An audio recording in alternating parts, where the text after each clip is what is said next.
আলাইকুম। এইমাত্র পাওয়া দুপুরের সংবাদে আপনাদের জানাই স্বাগতম। শুরুতেই থাকছে সংবাদ শিরোনাম।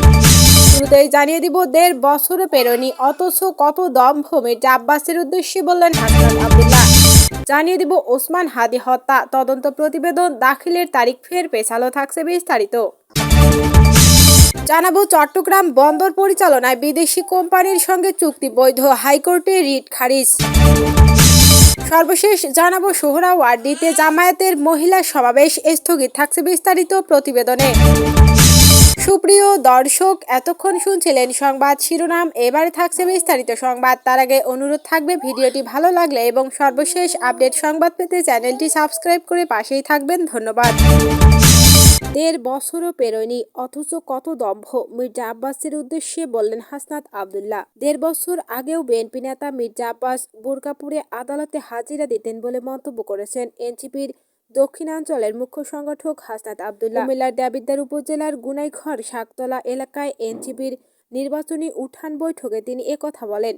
হাসনাত আব্দুল্লাহ বলেন, একজন বিএনপি নেতা বলেছেন তারা নারীদের ছায়া বা বোরকা খুলে ফেলবে, অথচ তাদেরই নেতা মির্জা আব্বাস ১.৫ বছর আগেও বোরকা পরে কোর্টে হাজিরা দিতেন। তিনি আরো বলেন, ১.৫ বছরও পেরোয়নি অথচ কত দম্ভ।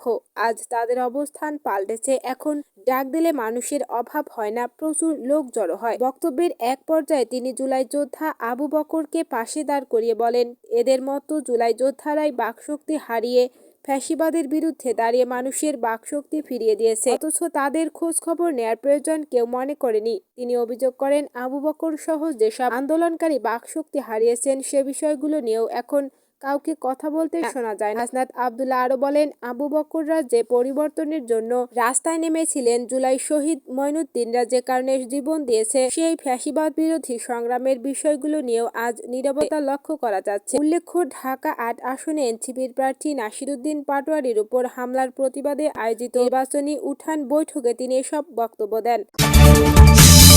ওসমান হাদি হত্যা তদন্ত প্রতিবেদন দাখিলের তারিখ ফের পেছালো। ইনকিলাব মঞ্চের মুখপাত্র শহীদ শরীফ ওসমান বিন হাদি হত্যা মামলার অধিকতর তদন্ত প্রতিবেদন দাখিলের তারিখ ৩ দফা পিছিয়ে আগামী ৩ ফেব্রুয়ারি দিন ঠিক করেছেন আদালত। ঢাকার অতিরিক্ত চিফ মেট্রোপলিটন ম্যাজিস্ট্রেট আওলাদ হোসেন মোহাম্মদ জোনাইদের আদালত নতুন এ তারিখ ধার্য করে। আদালত সূত্রে জানা গেছে, এদিন অধিকতর তদন্ত প্রতিবেদন দাখিলের জন্য দিন ধার্য ছিল। তবে মামলার তদন্তকারী কর্মকর্তা সিআইডির সহকারী পুলিশ সুপার আব্দুল কাদের ভূঁইয়া আদালতে কোনো প্রতিবেদন দাখিল করতে পারেননি। এজন্য আদালত প্রতিবেদন দাখিলের নতুন ওই তারিখ ঠিক করেন।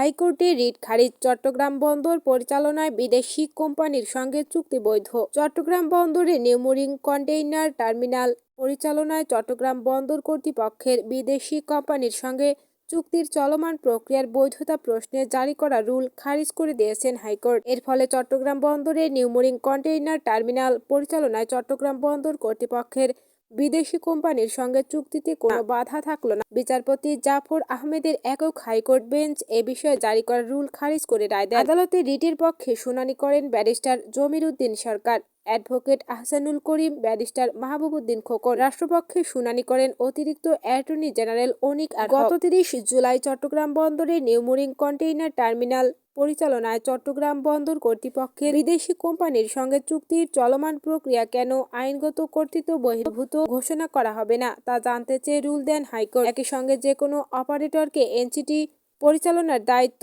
দেওয়ার আগে সংশ্লিষ্ট আইন ও নীতি অনুসারে ন্যায্য ও প্রতিযোগিতামূলক পাবলিক বিডিং নিশ্চিত করতে কেন নির্দেশ দেওয়া হবে না তাও জানতে চাওয়া হয়েছে রুলে। গত ৪ ডিসেম্বর চট্টগ্রাম বন্দরে নিউমোরিং কন্টেইনার টার্মিনাল পরিচালনায় চট্টগ্রাম বন্দর কর্তৃপক্ষের বিদেশি কোম্পানির সঙ্গে চুক্তির চলমান প্রক্রিয়ার বৈধতা প্রশ্নে জারি করা রুলে দ্বিধা বিভক্ত রায় দেন হাইকোর্ট। বেঞ্চের জ্যেষ্ঠ বিচারপতি ফাতেমা নজিব চুক্তি প্রক্রিয়া অবৈধ ঘোষণা করেন। পরে নিয়ম অনুযায়ী প্রধান বিচারপতি বিষয়টি নিষ্পত্তির জন্য বিচারপতি জাফর আহমেদের একক বেঞ্চে পাঠান। রায়ের পর রিট আবেদনকারীর অন্যতম আইনজীবী আনোয়ার হোসেন আমার দেশকে বলেন, হাইকোর্টের একক বেঞ্চ রুল ডিসচার্জ করে রায় দিয়েছেন। রিট খারিজের সংখ্যাগরিষ্ঠের রায় স্থগিত চেয়ে আপিল বিভাগে আবেদন করা হয়েছে। সোহরাওয়ার্দীতে জামায়াতের মহিলা সমাবেশ স্থগিত। রাজধানীর সোহরাওয়ার্দী উদ্যানে আয়োজিত মহিলা সমাবেশ স্থগিত করেছে জামায়াতে ইসলামীর মহিলা বিভাগ। সম্প্রতি নির্বাচনী প্রচারের সময় বিভিন্ন স্থানে হামলা, নির্যাতন ও ভয়ভীতির প্রতিবাদে 31 জানুয়ারি এই সমাবেশ করার ঘোষণা দিয়েছিল দলটি। তবে ওই ঘোষণার 3 দিনের মাথায় অনিবার্য কারণ দেখে তা স্থগিতের ঘোষণা দিয়েছে জামায়াতে ইসলামীর কেন্দ্রীয় মহিলা বিভাগ। দলটির ফেসবুক পেজে এই সিদ্ধান্তের কথা জানানো হয়। জামায়াতের কেন্দ্রীয় কার্যালয়ে আয়োজিত সংবাদ সম্মেলনে প্রথমবারের মতো 31 জানুয়ারি সোহরাওয়ার্দী উদ্যানে মহিলা সমাবেশ করার ঘোষণা দিয়েছিলেন দলটির নায়েবে আমির ডক্টর সৈয়দ আব্দুল্লাহ মোহাম্মদ তাহের।